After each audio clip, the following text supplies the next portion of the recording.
And he is immediately met in the backfield, runs through the contact, and then throws a shoulder for good measure.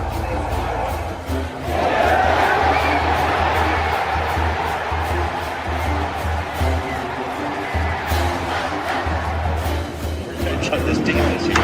That is true. High in the air. Right center field. Brandon Compton. Welcome to 2025. The other way. Still going back. That's the drag. Walks up and down. Edwards pulls off and buries it. Richardson drives out for Robbie Ryan. Hurt three right on the money.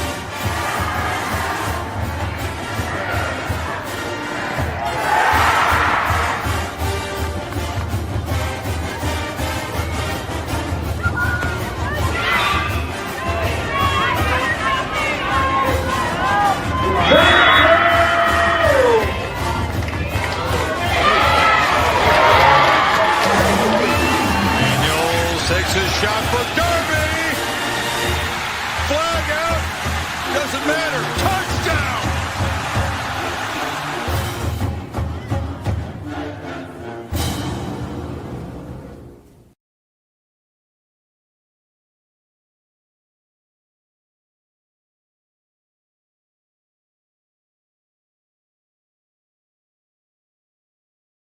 So I'm Ulo. Yeah, you're Ulo. Oh, you know what? We got to do this because we're going to disappear. Hi, everybody. Welcome to Pitchfork Lunch. We're going to make some magic happen real quick because I forgot being outdoors. There we go. Now you can see everybody. Look at us. We are here. Yes, I know. Again, you guys know me. I'm Michael Caratinuto here on Pitchfork Lunch. And I told you I'd be joined by two most awesome guests, Ilya Haroun of men's swimming and Johnny Kulo, obviously both of men's swimming, who are, man, you guys don't know what it's like to lose. That's pretty awesome. This season has been but we'll get into it. But anyway, real quick, again, you guys know, you don't need to see my name on the screen, but as you guys know, they just dominated in the Big 12 West meet. I don't want to say tournament, but it's a meet. And it's there we go. See, now nobody's got names, but that works out perfect. But I mean, okay, let's start there because obviously Coach Babe, I was, he's an alum coach, and coming to a program in swimming that's just been dominating. But what's it like swimming for after Coach Bowman leaves and everything built up, you win, the Pac-12 national championship. But Coach Babe obviously swam here. What's it like swimming for him? Herbie is an amazing coach.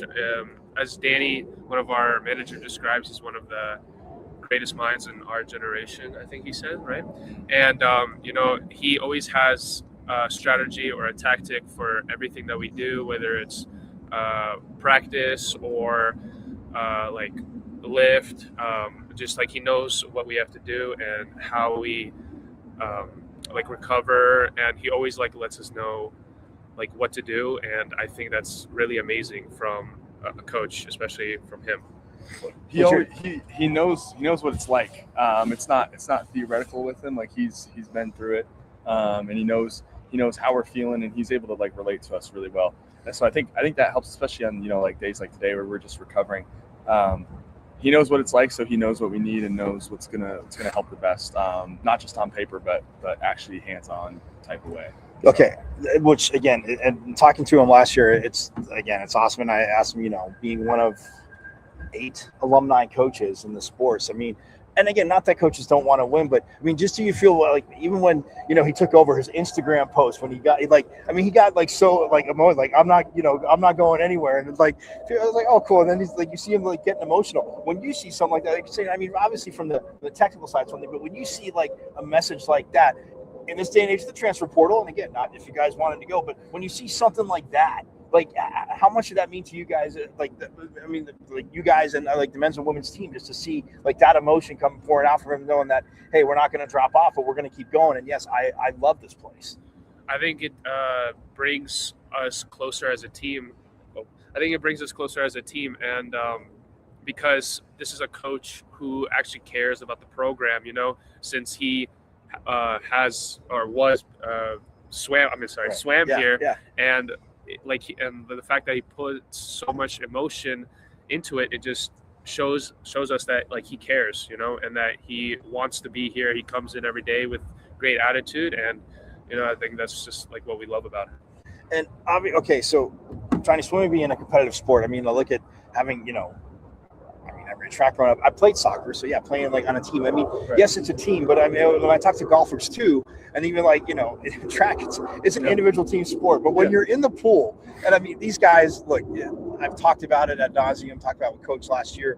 What you've done, they're ridiculous. And if you haven't been out here to see them, get your butts down to Tucson in 2 weeks. We'll get to that in a second because we don't like that school down south. But anyway, they don't have to say it. I'll say it for them. But I mean, it's an individual team sport. I mean, and yeah, you're seeing what, competitors in the pool. And yeah, sometimes, yes, you're swimming the same events, different events. But what can you take from, a teammate? I mean, obviously, both of you guys swam with Leon. And I mean, what he did, I mean, you were with him in the Olympics too.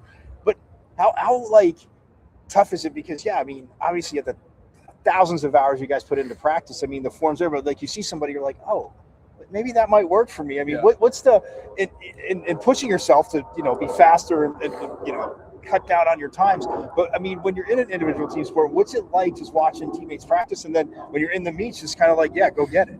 Yeah, at practice, I mean, my best practices, hands down, every single time, my best practices are when I'm right next to Ilya.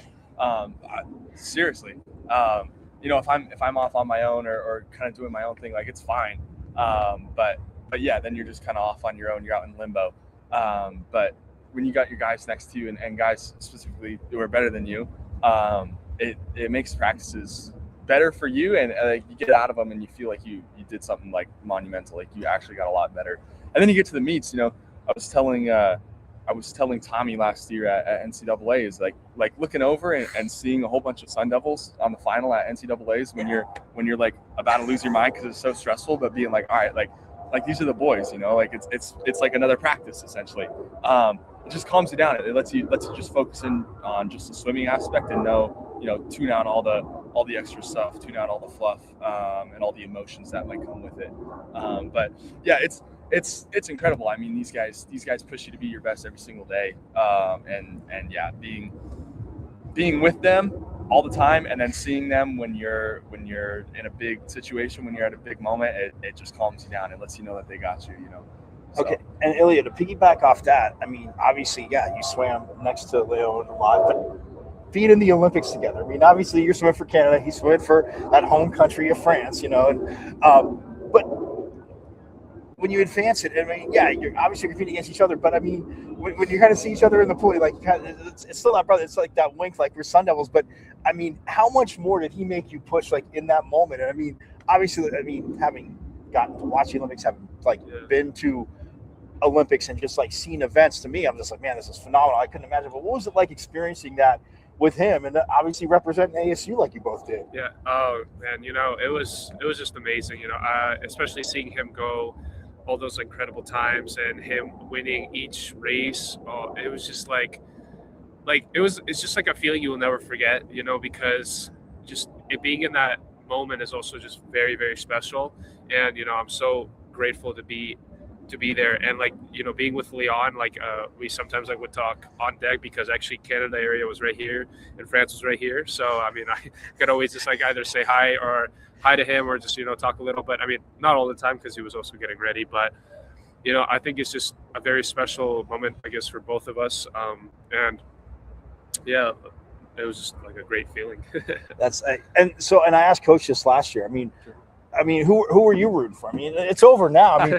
Were you rooting for one more than the other? No, I'm just kidding, Johnny. Because Coach is like, I just want them both to be great Sun Devils, which of course is a great, Coach answer, because coming back. But when you look at, okay, so the last year, obviously, it was the last year of the Pac-12. That's when the Pac-12 championship, the national championship. Then go into the Big 12, and both you obviously and the women's team, but to cap off a year like that, obviously volleyball last year was, they went back to back on Big 12 champs, but they were the first last year. Football a few weeks later obviously wins the Big 12. Men's and women's win the Big 12, but when other sports, and I ask coaches too, obviously yes, you're putting in hundreds of hours of practice, schoolwork, all that stuff, but when other sports are doing it, how much fun is it to be on campus? And when you guys added 2 more Big 12 championships, what was that feeling like? When everybody's when somebody does well, we're all doing well. We benefit off of volleyball success. Definitely benefit off of football success. I don't know how much pole swimming's got, but hopefully they benefited off of our success.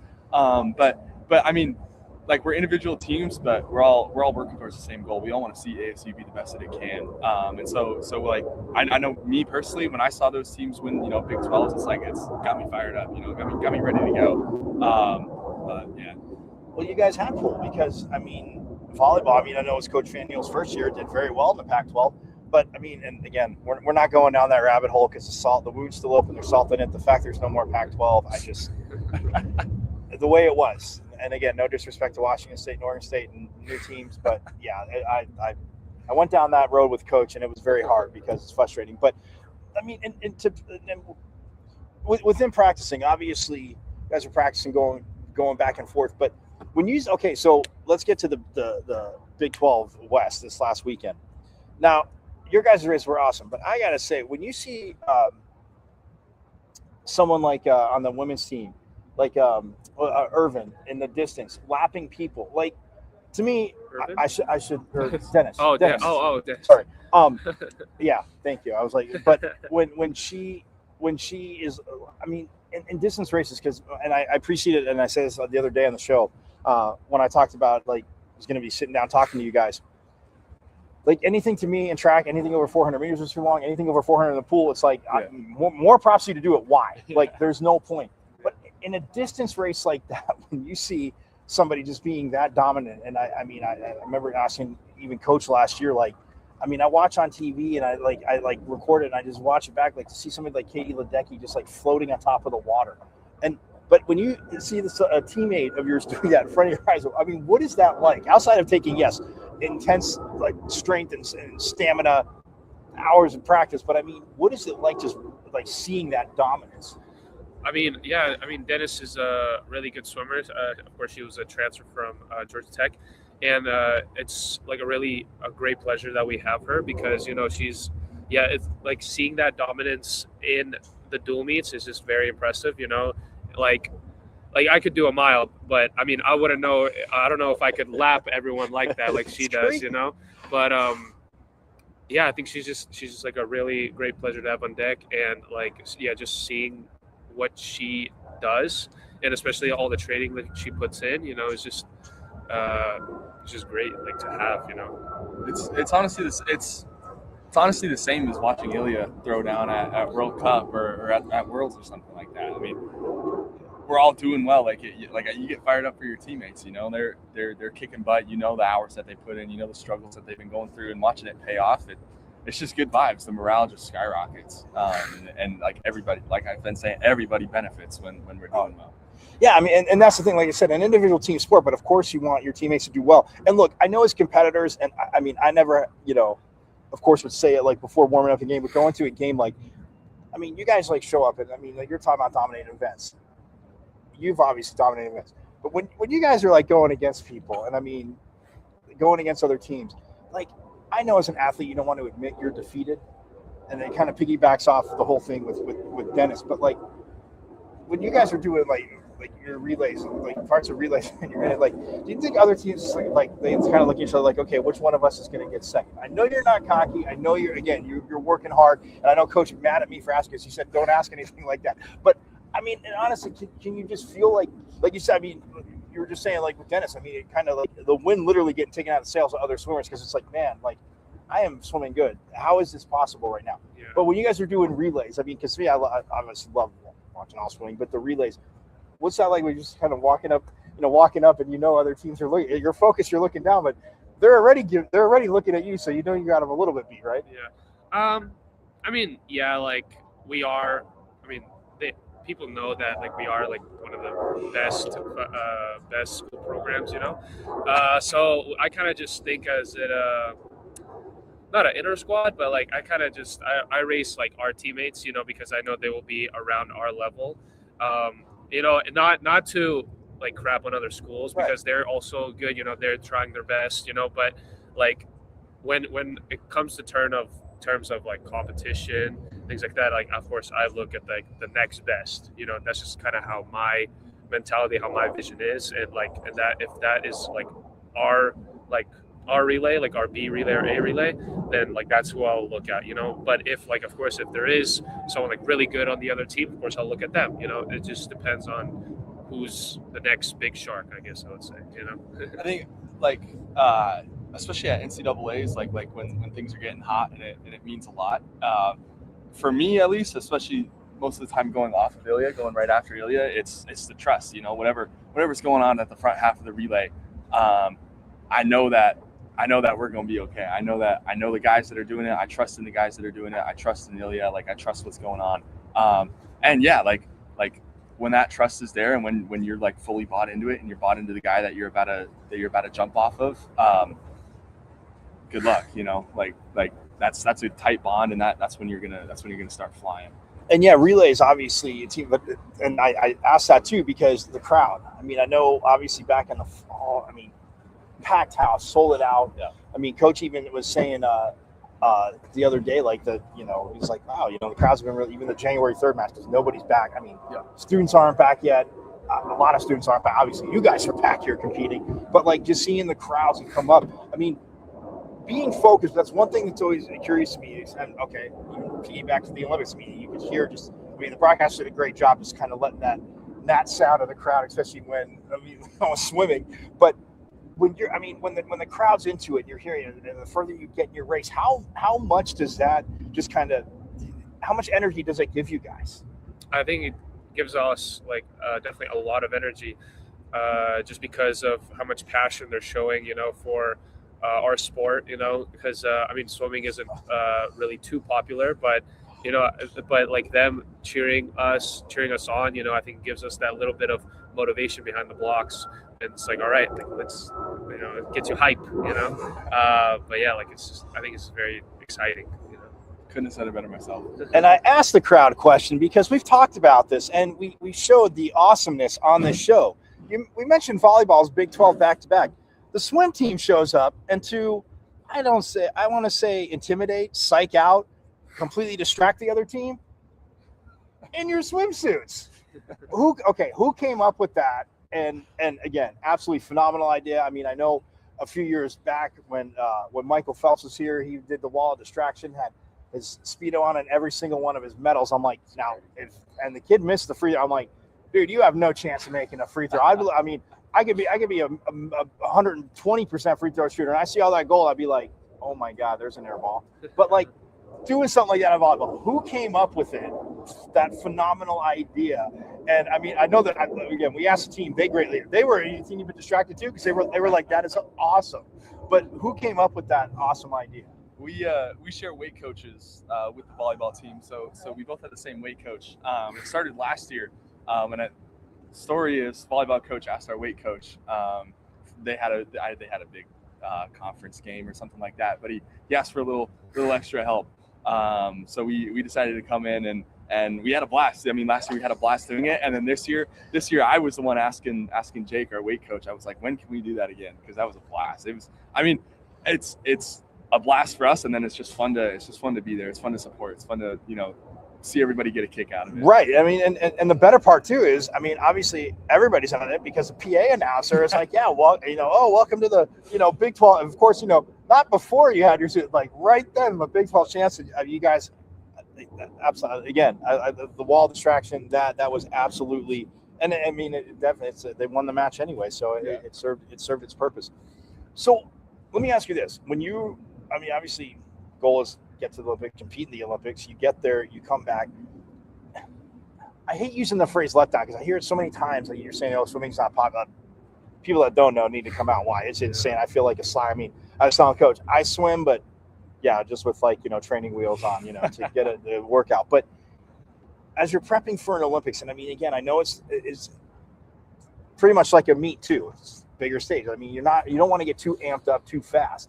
But at the same time, have that adrenaline going. But as that prep's going, I mean, how tough is that to go from Olympic prep and then come back to team prep? Again, you take it seriously, but I just got to think, I mean, the emotion, the energy, and like you said, the electricity of the crowds and everybody that's around and your fellow Olympians. What was that like for you?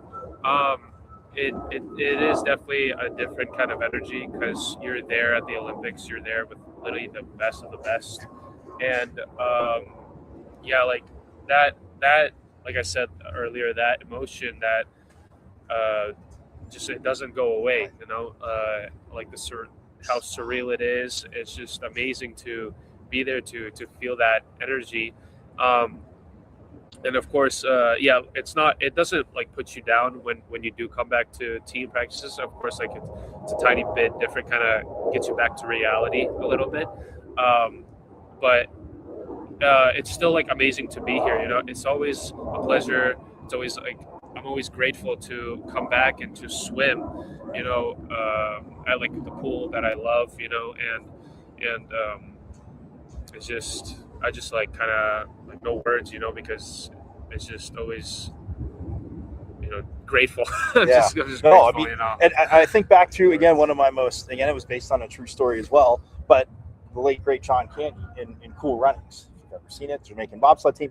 But if you have a second traveling, and again, Cool Runnings, again, absolutely hilarious. But it is a true story about how Jamaica actually ended up with a bobsled team.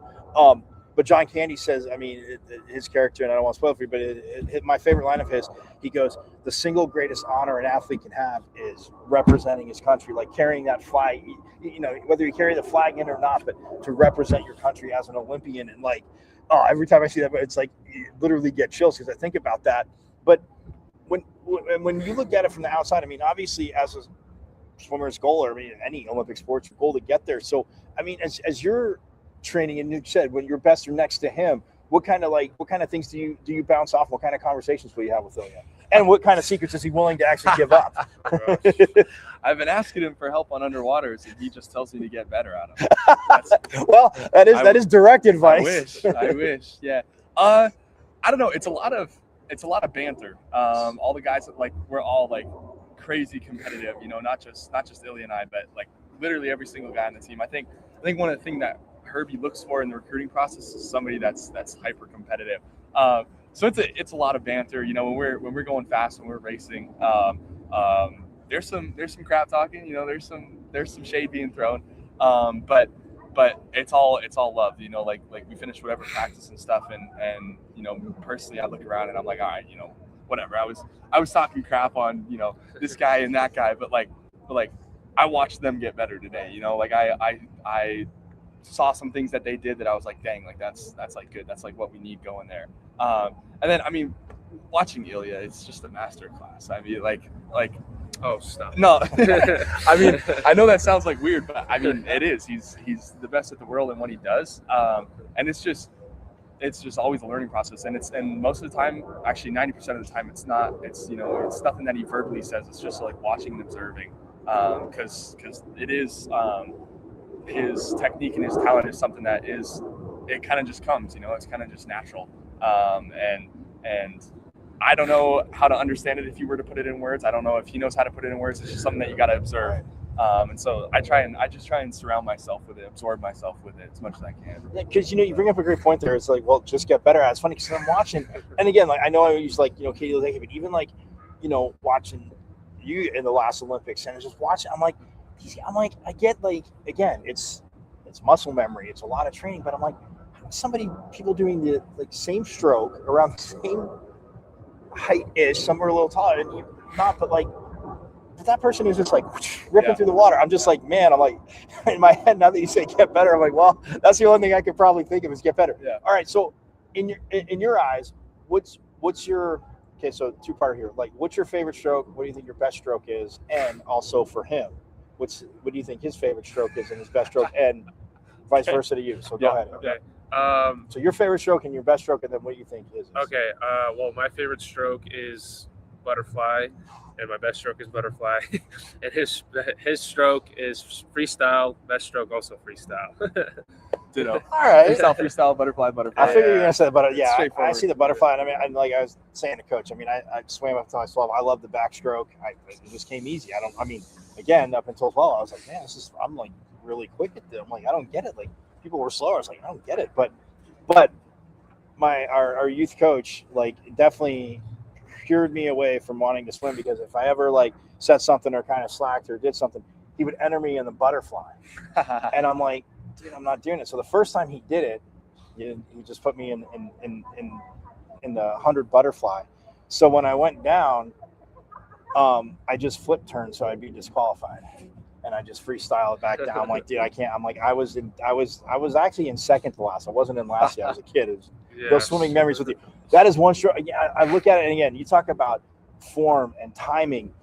When you first start swimming, though, you're just like, okay, and you saw the strokes, you're like, oh, I want a butterfly. Because to me, again, as a slacker, I love it, but I'm like, yeah, put me nowhere. It's like running like a 2 mile or like I said, anything over 400 meters of track. I was like, what's the point? Yeah. But like, was butterfly something you were just like, oh yeah, this is great? I don't really have any memories from my childhood, so I don't know. But I do remember just my parents just working me really, really hard when I was younger.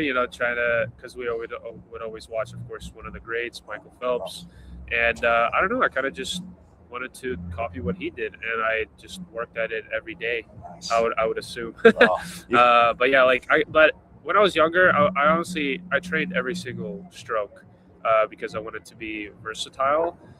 So it wasn't just butterfly from a young age. It was breaststroke, it was backstroke. Actually, my very first races, it was 25 backstroke. Okay. And and then I think my fly just developed as the years went on.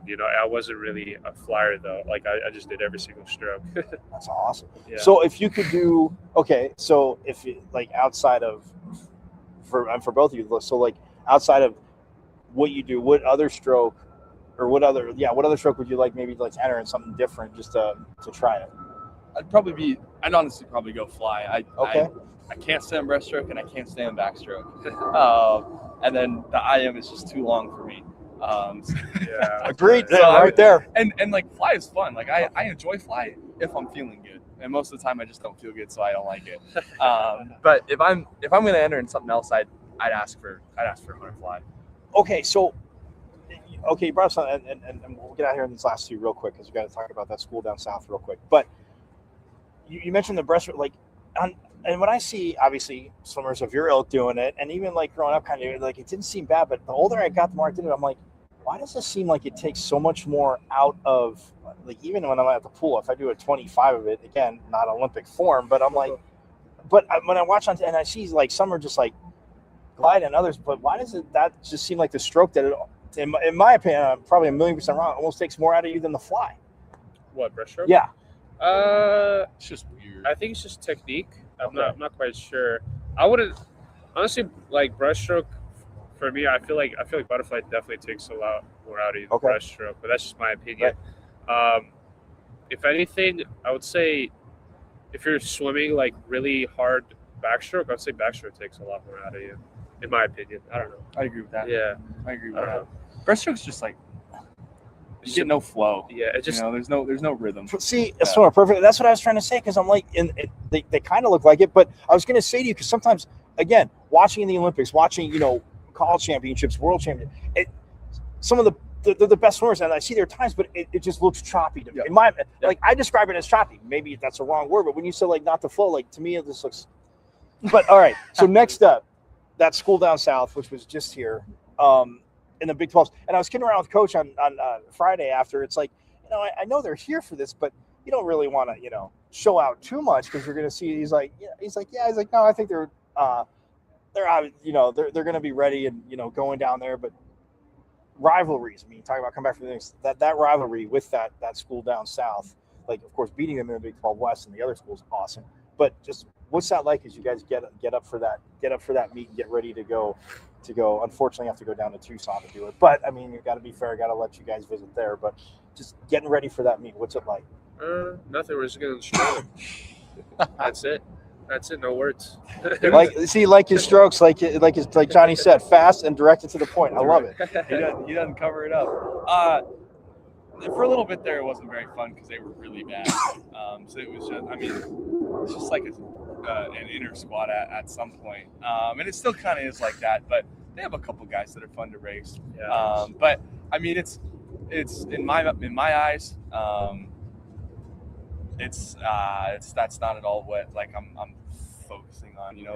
They're a stepping stone, if you will, towards like a bigger and better competition or race. But it's just fun down there. Yeah, it's fun racing, Because I know for like baseball and other sports, and again, so I could like Coach Bloomquist will talk about how like him, another alum coach, but I mean baseball and like football, you'll get like fans like just yapping at the bench and like talking trash, and especially when any team from ASU comes down there. I mean, obviously we know these fans show out here, but do their fans show out and do you hear some funny? At least I mean, if they're kind of at least creative and civil about it, but like funny things that they trash talk. Fans no trash talk, really. A couple of the guys have stolen equipment from us, but other than that, it's pretty light. They're pretty soft with it. But, yeah. Oh, I talked to a guy at the pool that when he was in high school, they would make because some swimmers would leave their stuff around, and he didn't swim at that school, but yeah, they stole caps from every school because somebody was irresponsible, left it laying around. I mean, you know what? See, I always say school down south. See, they steal the equipment because they want to feel exactly. They want to feel it. So wrapping up on this, like obviously Olympics, but swimming at you guys both swimming here and on the men's and women's side. So many like swimmers have been to the Olympics, but what's your, I guess, what would be maybe your one or two for both of you, like top Olympic moments that outside of you being in for you, but that you watched and like that you've just like seen, and again, it could have been something from ASU, but just like your top two Olympic moments, like in your lifetime, like swimming wise that you've seen. I would say it was Leon's 2 breast, 2 fly back to back. And Leon just winning all 4 of his races, right? Or 5. Was it 4? It was 4. I think it was 4 goals. I don't know. 4 goals. Yeah. So.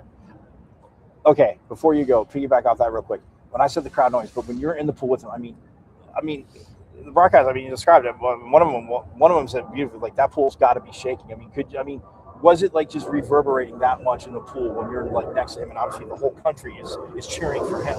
I mean, it was just loud. That's pretty much it. I don't know about the stadium shaking, but it was definitely like extremely loud. Like especially when I was like walking out before the block, they were just screaming. But it was very awesome how civilized they were when it like got down to like take your mark and everyone was silent. I was about to say, I love that. All right, what about you? Your one or two Olympic moments? All-time favorite moment is 2008 400 freestyle relay. With the comeback on the French, Jason Lezak. Can't beat that. Wow. But every other favorite memory is anytime this guy jumps in the pool, because it's like all right, he's got the maple leaf on his hat, which kind of sucks, but it's like I know that guy, like I'm watching the TV and I'm like, I've watched this guy train for this. He's basically saying he'll keep you around as a friend. Are you okay with that? Yeah, that's fine. But yeah, I mean, and honestly, any of the guys, Leon, Hubie, I wasn't like as close with them. I never really trained with them that much. But any of the guys that like I've watched them put in the work. I've seen the behind the scenes. it's just fun watching it pay off and what letting them have like that recognition, getting them that spotlight. It's super cool. Oh, absolutely. Well, they have, and again, they're both still doing it, crushing. So February 6th, right? Yes, sir. February 6th. We don't say the school's name, but they have to go to the school down south in Tucson. I'm saying, guys, I'm telling you, might as well go down there and light the crowd up. I mean, they want it to be like us. They steal the equipment. So get after it. Come on down. Ilya, John, hey, guys, thank you so much again for being Pitchfork Thank you. Lunch, coming on the show now. Outside of coach, like you guys are pretty good. He crushed it, but you can tell him that now he has a little bit to live up to. So Let's go. But we will step aside and we shall have more Pitchfork Lunch coming right up. Awesome. Thank you.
All right, we are back here on Pitchfork Lunch. Yes, you see me outdoors. I am Michael Caratino at Diablo00 on XR, formerly known as Twitter. Check out the show live there every day, Monday through Friday, 12 to 1. Also, my most phenomenal IG. I know I remind you guys every day, but it's at michael.caratinudo.5. Yes, I know you guys know that, but again, just put a dot between first and last name and a .5 at the end. Yeah, so if you're just joining, I'm glad you're here, but you totally missed out.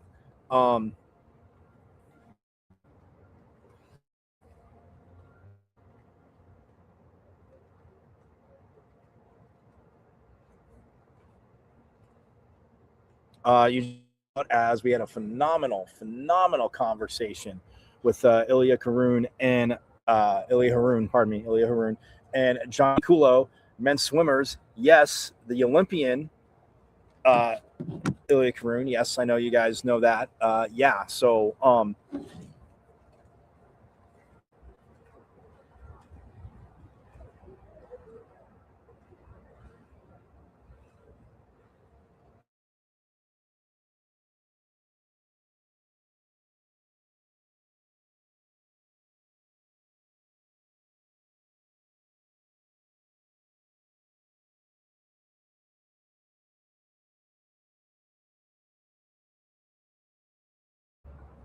there we go. Sorry about that. Okay. Anyway, a little glitch there, but that's all right. We got it. But yeah, Ilya Haroon and Johnny Kulo, the Olympian from Canada. If you missed any of that, though,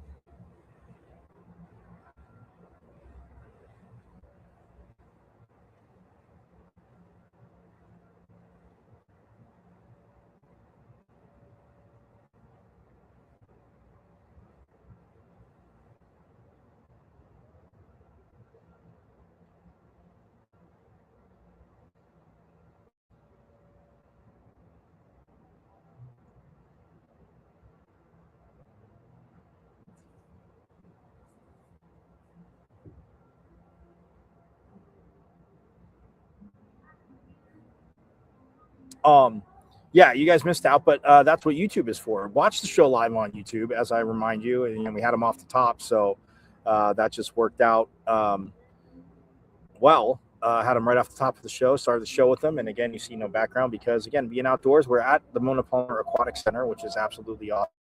The home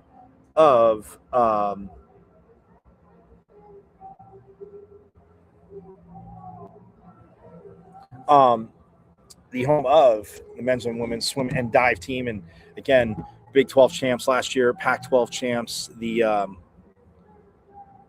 year before, as we all know. So yeah, I mean, you guys are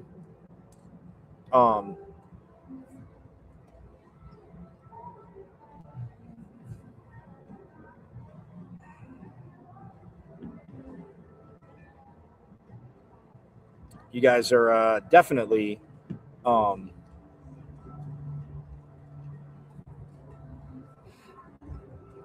again kind of missed out on that one.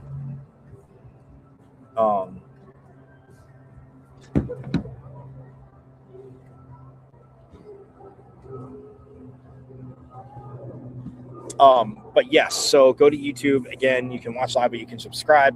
It's at M as in Michael, V as in Victory, C as in Champ. See my name, Michael Carasinito, but it's at M as in Michael, V as in Victory, C as in Champ, 005, at MVC005 on YouTube, guys, and subscribe away. But yeah, Ilya and Johnny, absolutely awesome. Again, but the butterfly, the freestyle, the relays, and again, talking about their teammates, and again, just awesome. And they got their next meet isn't until February 6th, as they will be taking on that team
Sorry about that. Apologies. I do not know why that bumped like that, but hey, technology, my friends, technology. So yes, but anyway, Ilya Karun, Johnny Kulo. Again, you guys go to YouTube and subscribe. I just sat down with them here at the Mona Plummer Aquatic Center. They just hosted the Big 12 West, in which the men dominated, the women dominated, and they won. So yes, we're going to catch up with more swimmers too. Yes, and from the women's team. We'll see who we get, but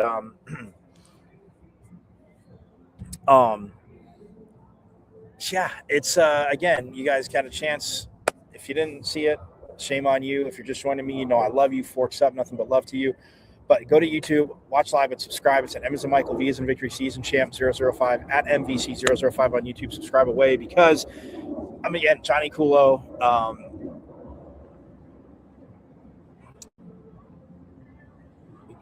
Yeah, Johnny Kulo, Ilya Harun, absolutely awesome. Olympic medalist, Ilya Harun, like it's phenomenal. Loved it. So, yeah. And again, phenomenal con review, just, talking swimming. Yes, I interjected my little childish things because, I love to, again, sitting next to awesomeness. It's so I see them get a little chuckle, but yeah, and just, the level of ASU swimmers that have just been through. And again, like I said, Coach Bain taking over and everything, just, man, forks up again. But now we are going to shift gears to men's and women's hoops. Yes, I predicted they will both beat West Virginia. The women didn't shoot one free throw last night, guys. Not a one free throw. Now, yes, West Virginia committed fouls, but they were never in the bonus, and there was never any fouls called when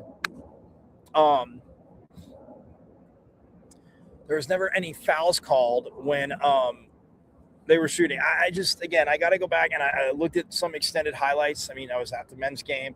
The women started earlier, and I was in and out of checking it out. I was keeping up with it. But I don't understand how you don't shoot one free throw in this game. It's like a center or forward guy gets ton of rebounds, not getting one rebound in a game. Like the ball will deflect you somehow. Like, pardon me. Insane, guys. Insane. So they didn't shoot one free throw. They fell short. Again, West Virginia. Not saying it wasn't going to be a tough game, and and they hung. But I just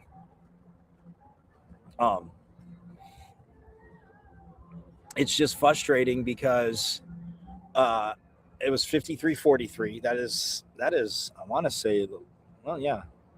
It lost, yeah. No, it wasn't 53-43. Was it?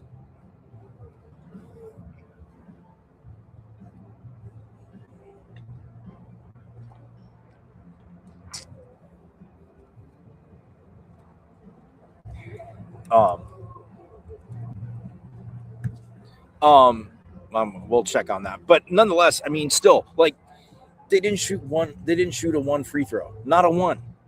How does that make any sense? Like, that's not physically possible that somebody did not get fouled while they were shooting a shot or there was continuation. Like,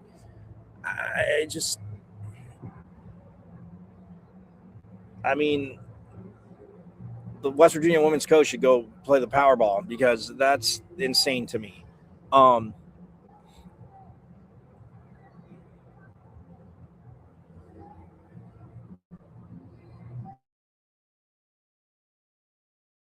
You look at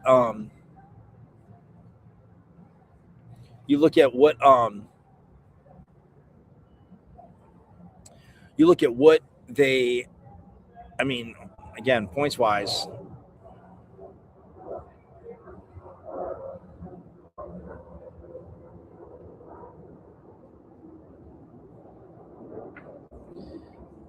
Yeah, it was 53-43. The Devils trailed 13-11 after one.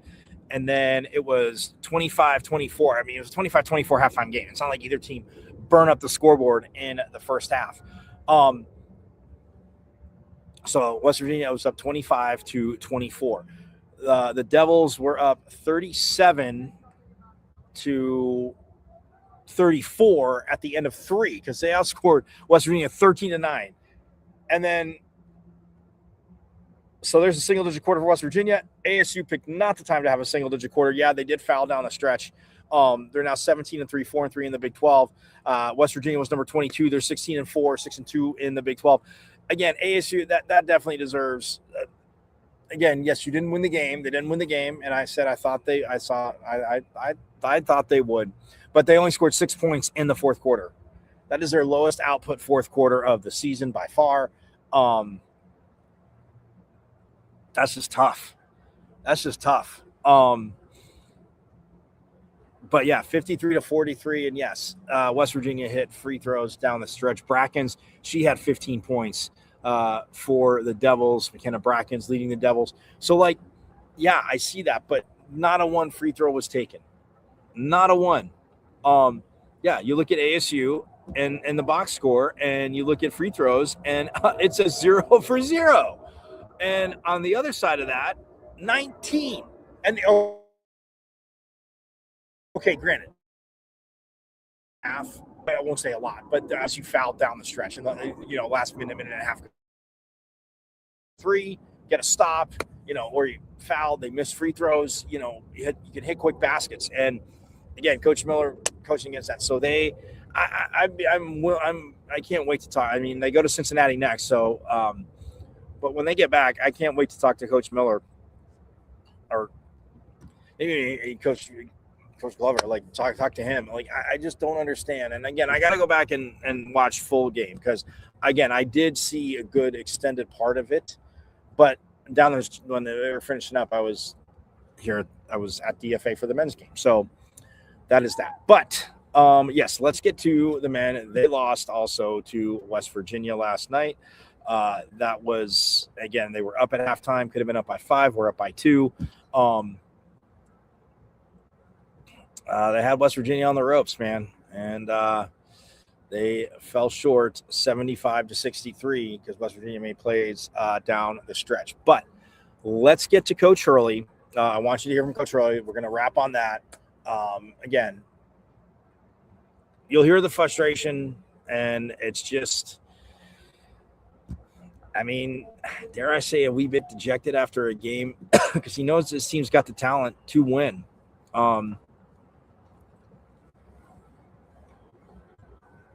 And yeah, I'm you know what? I'm going to let him say it.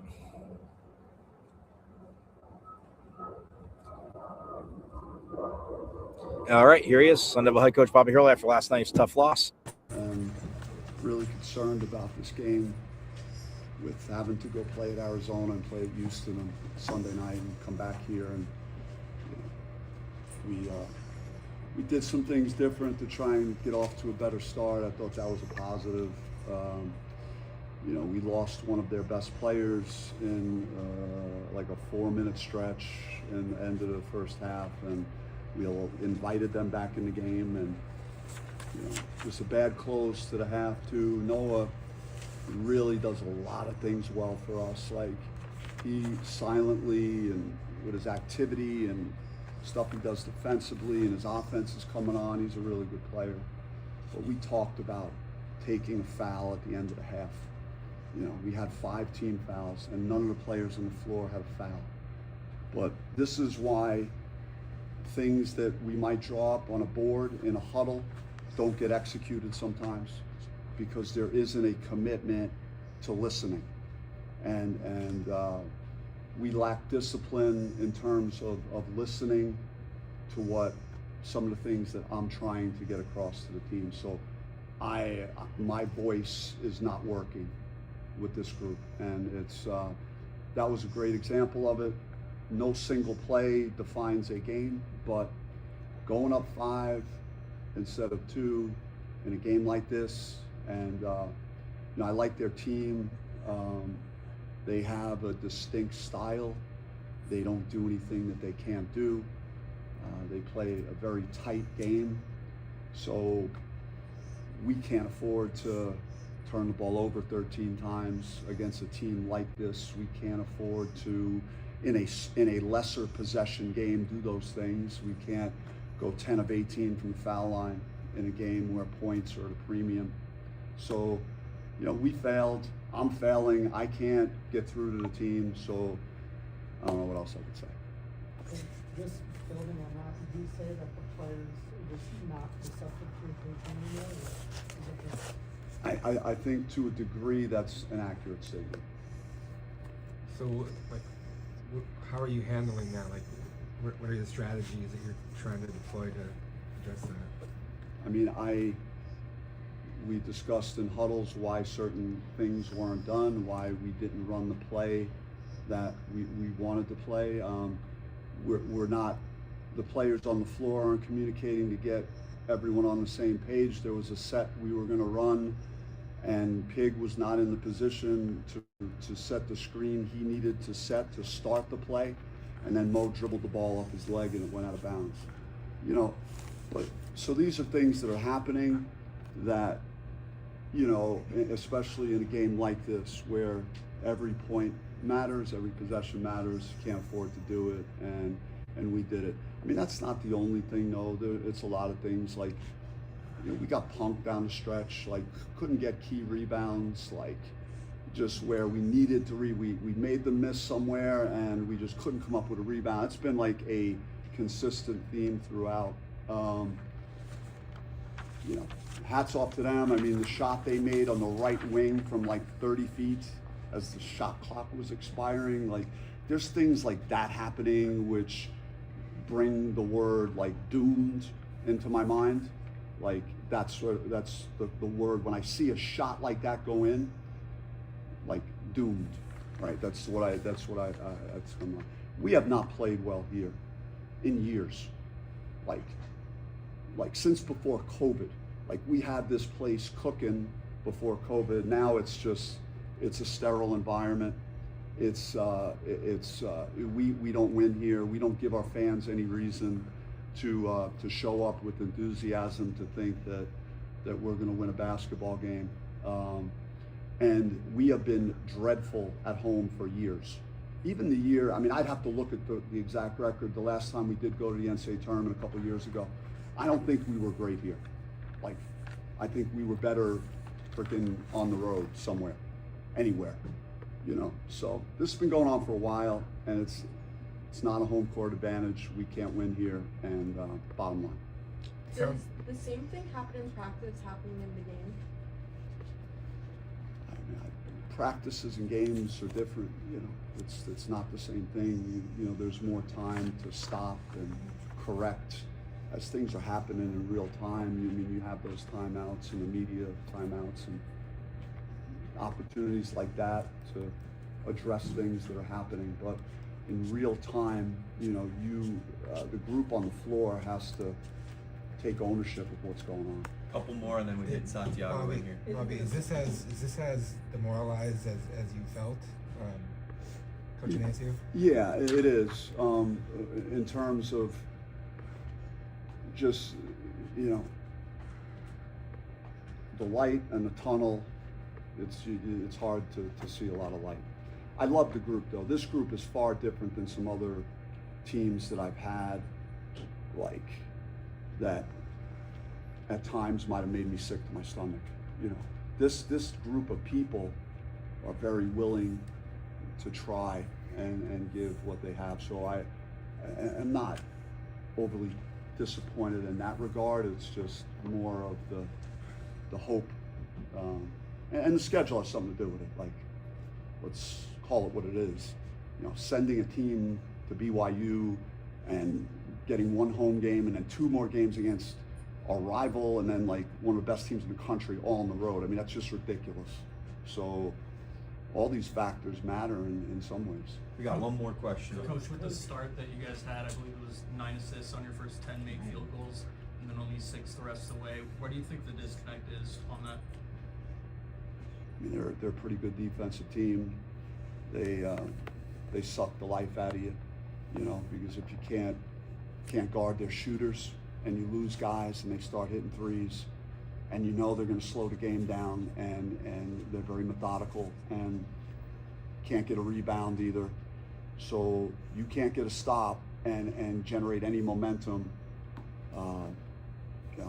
I can't say why. I mean, I think the ratio is pretty good. Like if you had 24 made field goals and you got 15 assisted baskets, that's a pretty good ratio. We couldn't make a lot of field goals because their defense and how slow they play.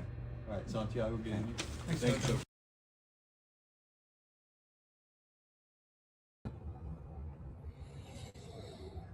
You heard it. Look, and it's not excuses. And people say his voice workable, and don't, please. I know you're not. I know you're smarter than the people from the school down south that always say fire this coach, fire that coach, right? If you're saying his voice, well, he's why don't you just? First of all, look, I don't think he should be gone. Again, there's more basketball to play out. We'll see what happens. But if it is a thing of listening and players aren't executing what they're doing at times, yes, that can be frustrating. But they came out again after that game in Houston, and he talked about that schedule right there, and everybody's got to play it. So he's just saying, like, you go to BYU, and then you turn around, you're down at Arizona, and then you're at Houston. Like, you come home. And again, everybody's got to play it, but just in that order. And come on, like, what those teams are going to be. And he's not saying make it easy, guys. White men can't jump. This is for Eric Wilson. I love you, E. People, you listen to Jimmy, you don't hear Jimmy. You'll never hear Jimmy in cases. You say you're listening, you listen to it. You listen to Jimmy, you don't hear Jimmy. That being said, it's yes, it comes down on him, and it comes down on, yes, they need to produce wins, and they need to get in. I mean, they got Cincinnati next, and then you have UCF, and then you have that school down south, that number one team coming up here to Tempe, who you just went toe-to-toe with. So, again, talk to Johnny and Ilya from the swim team about, how they feel about that team. And it's athletic wide. But, guys, like, I get it. When he says that, you're like, well, what are you going to do? Yeah, believe me, he's not just stopping coaching. He's not just sitting there at practice saying, oh, do whatever you want. And I know you know that. But, yes, there is frustration. Yes, I've seen comments. I've gotten comments. I agree. I see what you're saying.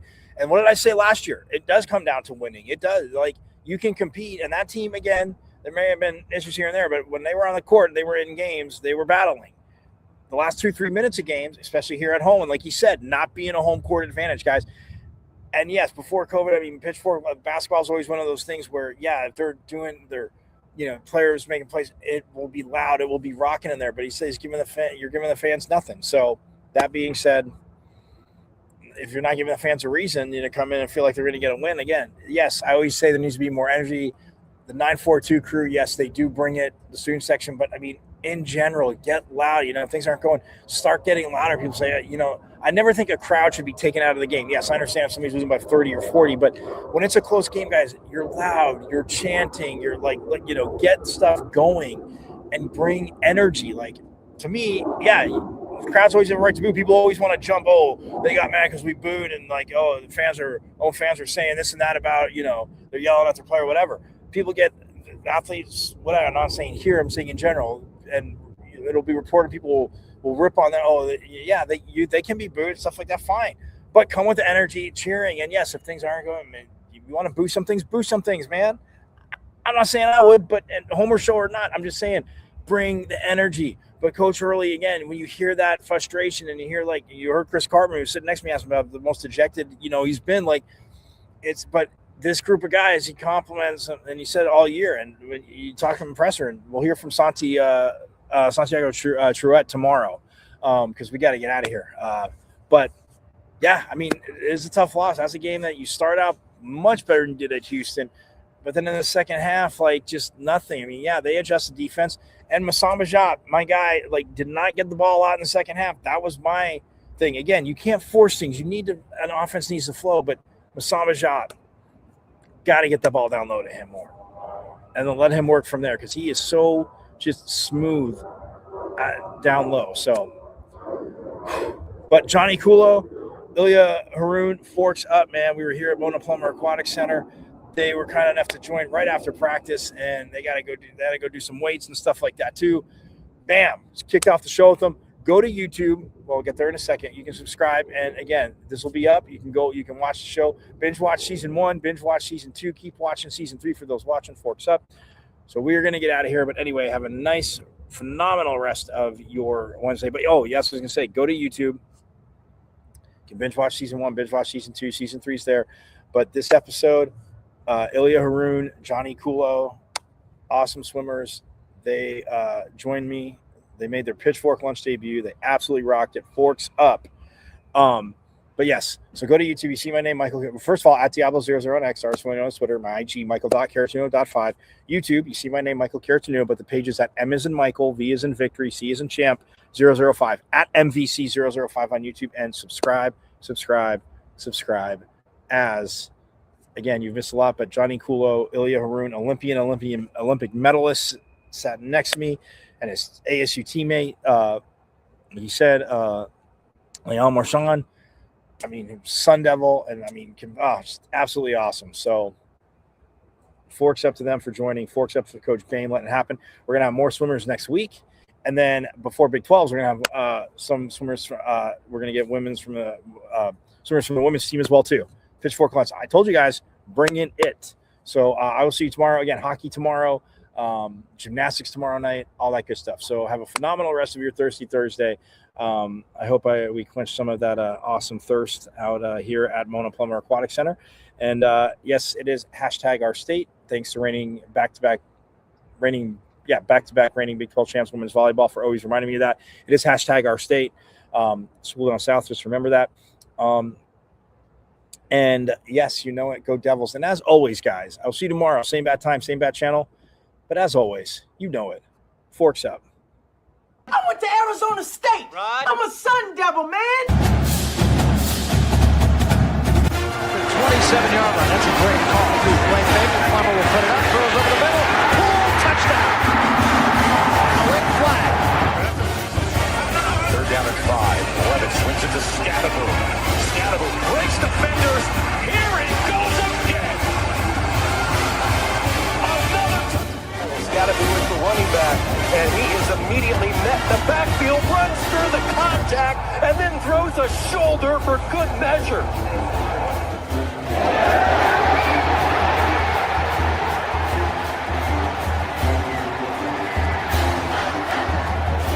Revenge on this team this year. That is true. High in the air. Right center field. Brandon Compton. Welcome to 2025.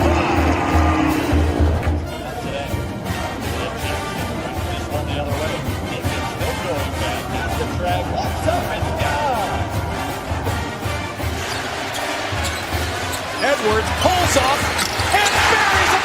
Richardson drives out for Robbie Ryan. Hurt 3 right on the money.